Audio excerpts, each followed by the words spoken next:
Hey, what's going on, everyone? This is Mike Kollin at MikeKollin.com. Okay, so let's talk about my number one value and I believe my true purpose on the planet. Love. If that word scared you away, this channel is absolutely not for you. Love means everything to me. And I admit, up until maybe say 6 or 7 years ago, it really caused a lot of damage. It hurt me and it caused me to be way too nice to people that were not nice to me. Now, I'm going to put something in here based on what I just said, but there's going to be a huge shift because this video really is... It's about something I just did a search on. It's why do people want to fall in love? So we're going to get to that in about a minute. So people who have a very high value when it comes to love is they are essentially taken advantage of. They're misled. They are taught lies because, well, that's the loving thing to do. Well, yes and absolutely no. We are essentially taught to overlook when people are mean to us, when people backstab us, when people hurt us, when people pull the rug out from underneath us, to forgive and forget. We are learning now in the year 2025, actually I've been posting this for about 6 years or more, is like, no, that whole forgive and forget thing is not I believe it is a mistranslation, as many things we have learned over the last few years. And people online are learning like, wait a minute, that was a mistranslation from the original language. You know, it's funny, but the Bible does say God. God literally says to be strong, to stay away from certain people, don't let them in, and to, have the shield, the armor of God. It's a shield, the armor of God. And to protect yourself. And yet we weren't taught that in church. We were taught, just be nice, be weak, be kind, essentially let people walk all over you and then forgive them. No, you're a child of God. You're supposed to stand your ground. You're like a prince and a princess. You're a king and a queen. Your job is not to let people walk all over you at all. That is an absolute false teaching. That is a lie. Your job is to be strong. Read your Bible again and read how many times God says to be strong. Here's the funny thing. Love is absolutely powerful. True power comes from love. Where did I say weakness? Where does that say weak? It doesn't say weakness. Be strong, because that will lead you to true love. And that is part of the lesson of love.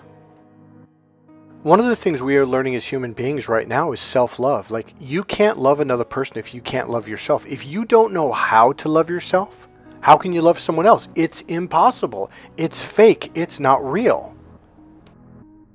If you don't have boundaries, you won't respect other people's boundaries because you don't have boundaries. You don't really know what they are. You don't know how to enforce them.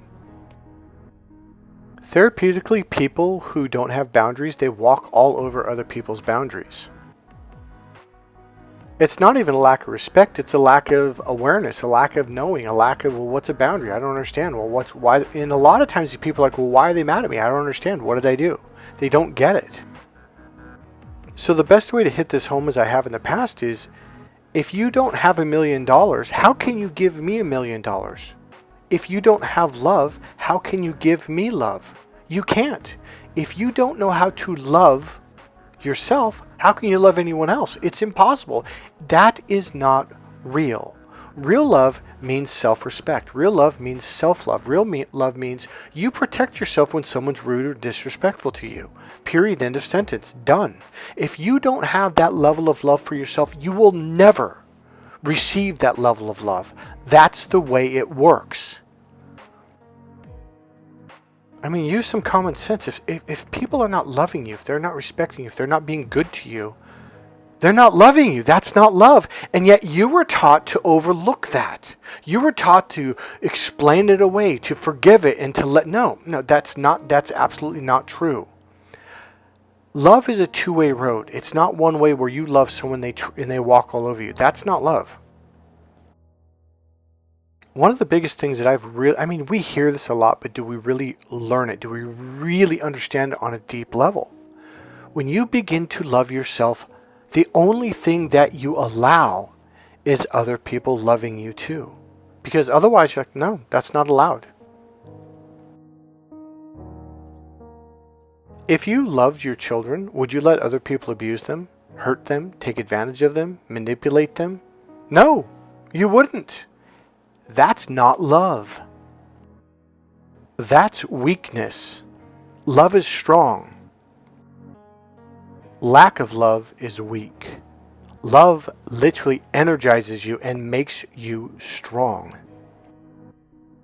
Love makes you feel strong, and love makes you feel good. That's how you know when you're with the right person.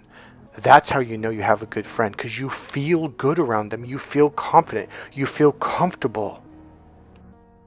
You feel strong. If someone requires you to take a step down, to be weak, to turn your light down, that is not love.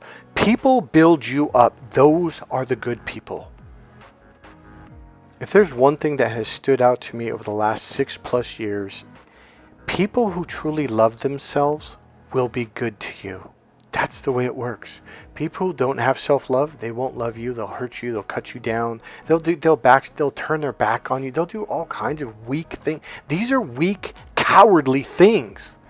If you're around someone who's a coward, you need to walk away. You're only going to get hurt. The more you love yourself, the more expansive you become. And the other people who want to expand will then begin to expand around you, because they realize, oh, it's okay for me to expand around this person. And thus they become stronger in love and stronger in internal strength. This is what is happening on the planet. There is a division. People are becoming more loving and more strong, or people becoming more corrosive, more toxic and weaker. I'm going to say one more thing. Refuse to allow people to be in your space at all who are not loving, self-loving, who are not self-respecting people. Refuse to allow toxic, corrosive people in your life. Just refuse it. Don't do it. And I promise you, better people will come into your life. Part 2. Why do people want to fall in love? Now here's what I want you to do. I want you to actually pause and think about it. Why do you want to fall in love? Why do you want to be in a loving relationship? Okay? I think we all may have different answers. Now I'm going to read something off from Google, and I'm going to give you my experience and what I want in love. Now it's okay if it's different than yours. I want you to know that it's okay for all of you to have your own purpose and your own. See, okay. One thing you have to understand is different people came to the planet or came into this lifetime for different purposes. That's something that once you understand, it frees you to be yourself. You don't have to be like other people, and other people don't have to be like you. And that's completely 100% okay. Some people came to heal. That's really one of, if not my core purpose, was to heal emotionally on an energetic level. The other one is love, to express love, to feel love, to experience love, to teach love. Some people came to develop their spirituality, to tune in, to connect, to the universe, to God, to themselves. And some people came to create. Some people just came to have a very specific experience. It could be positive or negative. And that's it. That's why they came here. There's no other reason. So think of it. Imagine you are up in heaven or in the spirit world, and you're like, yeah, you know what? I want to go down in the third dimension, and I want to experience this and this and that, and then I'm done.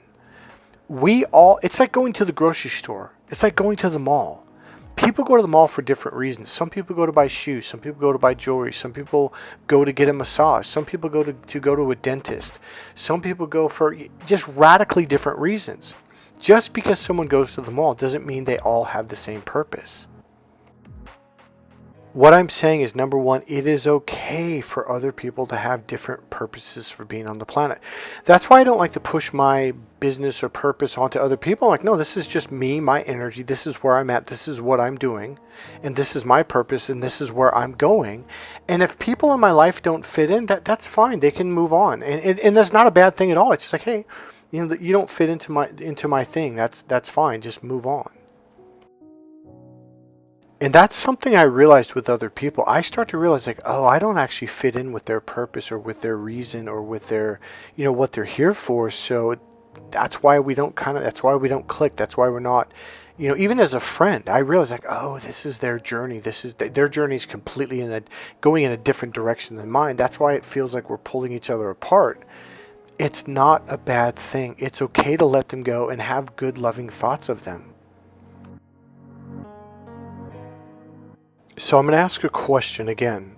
Why do people want to fall in love? Why do you want to fall in love? And for women, I'm going to use the female word as purpose, is what's your purpose for falling in love? I want you to take a moment and think about it. And if you want, you can go ahead and type it in.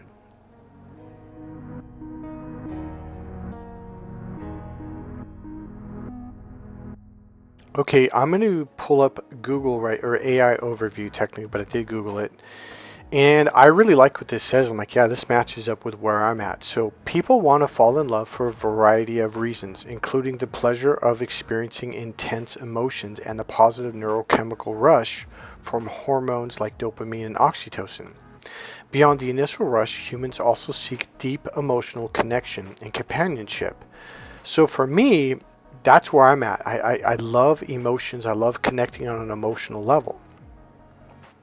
So then it goes on to another thing which kind of pulls away from me. So it says, beyond the initial rush, humans also seek deep emotional connection, which I explained. And then it says companionship and a sense of belonging as social creatures. Now, I want to share this with the ladies. Okay. So that word companionship, when a man hears that, it literally feels like you're saying, I just want a dog to be there when I want it, and when I don't, I want it to go away. It literally feels like you just want some pet when you want it. So that may not be what you mean, but when a man hears a woman say, I'm looking for a companion, we're just like, what? It doesn't make us feel good. We want someone to fall in love with us, someone who's in love with us, someone who cherishes us, and vice versa. We want deep emotional love. Now, I can't speak for all men, but every client that I've had over the last 25 plus years has said, yeah, I don't like that word companion. It makes me feel like I'm just a dog. And I've actually heard men say that to women at clubs, like, oh, you want a companionship? We'll go buy a dog. One thing I'll tell you, I think because men and women don't understand each other, and this is my course that I teach for women. Buy my book, Why Men Just Don't Get It, and then buy the follow-up book, Every Woman's Battle, The Need for Love and Emotional Fulfillment. I think your entire world is going to be rocked and shifted and changed about understanding the opposite sex and what love means to us and how we express our loves.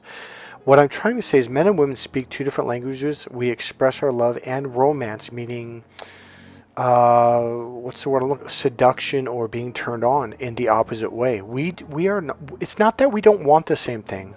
We do it from a different direction. The phrase I came up with years ago is the way a man expresses his love is not N-O-T, not the way a woman receives love. And that is the biggest challenge in relationships. Well, almost said congratulations. The course that I teach teaches men how to express their love in a way that women, receive love. Deep, emotionally fulfilling love. So the good news is someone, Mike Kollin, figured out how to teach men how to open up to the right brain, speak the internal, mentally stimulating and emotionally fulfilling language to make meaningful connections on a much deeper level, emotionally. So my purpose for sharing that is that the way men naturally, before taking my course, express their love, women are looking at men like, well, why won't he love me? And here's the thing, he is loving you, just in the male way. But unfortunately, that's not the way your system, that your nervous system and your heart receives love. So I teach men how to do it in the way that you receive love. So once a woman becomes older, has been through a couple of marriages, divorces, long-term relationships, dating, etc., she starts to go, oh, men just don't love us, and that's just the way life is. No, men do love you. It's just they don't do it in the way that you need to receive it. So women start to think, well, I just want a companionship at this point in my life. I just want someone there. And I understand that. Here's the thing about me. When I'm in love, I'm in love. That's it. That's all I think about. That's all. I just want to be with that person. I'm not the kind of person who's like, well, I don't want, I want my space. I don't do that. When I'm in love, I want to be with that person. I want to hold them. I want to kiss them. I want to cherish them. I just want to physically be with them. That's my way of experiencing and giving and receiving love. Now, there's something called deep love strategy. What I just expressed is what's called kinesthetic love strategy. We're the people who want to hug, who want to touch, who want to physically be with them. So kinesthetic means like your body, like physical touch. So those are the people that like to hug and hold hands, lean on each other at the store, etc. That's not really what this video is about, but I will give the other one. So visual people need to see it. You could write a cute little note, I love you, and put a little cute smiley face or a heart and just give them a piece of paper. It could be a torn piece of paper. They just need to see it. It could be a rose. It could be a paying for dinner. And then there's auditory people. They need to hear it. If they don't hear I love you, cutie pie, sweetie, it could, it doesn't have to be I love you. It could be like your cute little names that you have for yourself. Well, that's auditory. They need to hear it. Visual people need to see it. Kinesthetic people need to feel it. Now there's some new ones where some people need time. They need a certain amount of time with you. If they don't get their time with you, they don't feel like you love them. And then there's acts of service. Well, I don't really like that phrase. It sounds like a job, but I had a friend who I did like the most cheapest thing for him. It was Christmas. I bought these cheap. I went to the dollar store. I bought these cheap little silver plates. I bought some candles. I put them on there, and I bought a couple other things. I probably spent like $12 or something, and I put it in front of his house on his cement not platform, but balcony, whatever you call it. And I texted him, say, hey, look out your front door. And it was like the best present he'd ever received, because it was something that someone physically did for him that made him feel good, because he was a really rich guy, always paying for stuff for everyone. I'm like, God, how can anyone ever do anything in return? Because this guy was rich, and I mean freaking rich. And I thought, you know what? It's just acts of service. He just wants someone to do something. It wasn't the gift. It wasn't the amount. He just needed acts, and he was just like, it was just blown away. So let me get back to the Google or AI thing. So then it goes on to say, others' motivations include personal growth, a desire for a life partner, starting a family, and seeking a sense of purpose or escape from loneliness. Now, those are not mine. You're thinking, wait, you're in personal development. I don't care if someone's in my life and they do any personal growth. I mean, I think I would like them to. But it's not like a requirement. It's not like, I want to learn and I want to grow. To me, another one's a desire for a life partner. That's kind of like a life partner. That, to me, that doesn't say love. There's no love there. It's like, there's just like a job. But then again, that might be different for you. It may have a different meaning for you. I will tell you this, the consensus that I've gathered over the last 25 plus years, 30 years, men don't like that phrase life partner at all, because it screams zero love, zero caring. There's no love there. Ladies, believe it or not, but men want to be loved. Now, if you've dealt with narcissists, well, love isn't a part of the equation. And that's what happens to a lot of people. They end up dating 1, 2, or 3, or 4 narcissists, being in a marriage, and they're like, men don't love. And like, nope, that's not true. Men want to be loved. Number one, if you've dated narcissists, you'll never receive love. You'll never experience love. Number two, if you're dating a healthy man, he might express his love in a way that you don't receive it. Now, I will say this. I don't like to say it because it goes against everything inside me.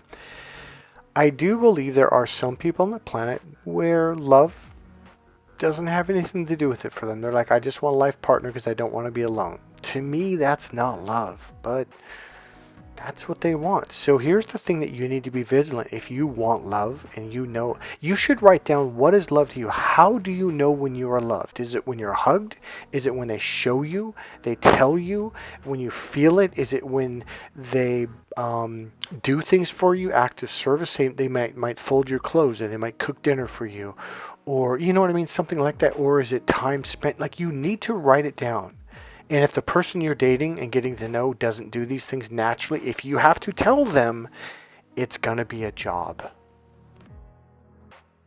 Now, if you are in a relationship and you're already married, committed, you can learn how to express the love in a way that they need to receive it.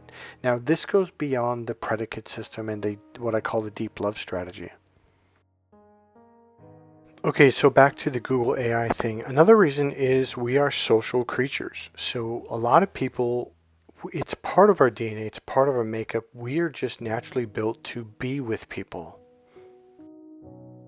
It's very healthy to be with someone. I know a lot of people that if they're alone, they tend to get very unhealthy on a physical and a mental level. One thing I want to say is, I'm not saying you have to be in a relationship. What I'm saying is, and I'm not saying you have to sacrifice. See, that's another, I believe, narcissist tactic that was put into marriage and the marriage vows, like you have to sacrifice. No.